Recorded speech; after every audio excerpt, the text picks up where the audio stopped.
خليني أعطيكي رسالة اليوم أو الطاقة اللي أنت بحاجة إنك تسمعيها وتستقبليها اليوم.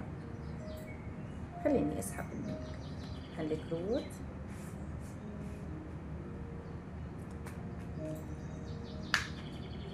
شو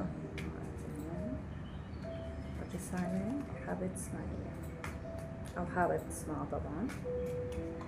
شو هي رسالة اليوم؟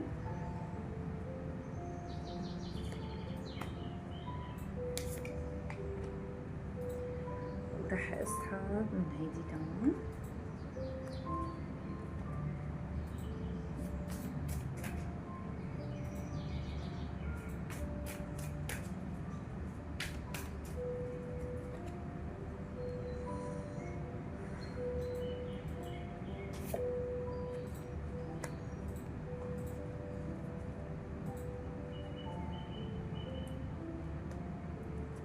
حابة أسحب كارت من القاية تكون الرسالة عميقة لليوم، بما إنه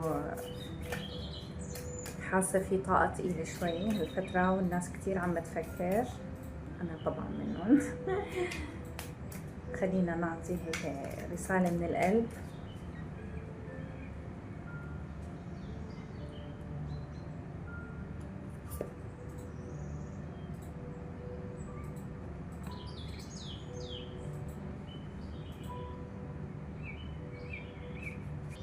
الطاقة اللي طالعة معي اليوم عم تقلي إنه في شخص أو موقف بحياتك عم يطلب منك إنك توقفي وتحطي حدود واضحة.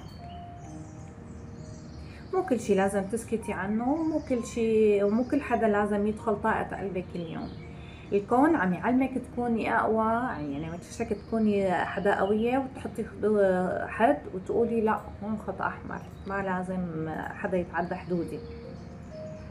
يعني إذا ما كانت عندك هي الطاقة رح تصير موجودة عندك، ما عاد بقى تقبلي إنه حدا يتخطى حدوده معاكي.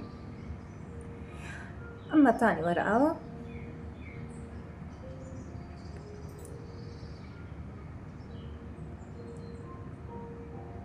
عم تقلي إنه في طريق جديد رح ينفتح قدامك، بس لساته مو ظاهر تماما يعني كليا، يعني بس عم يبلش يتكون شوي شوي.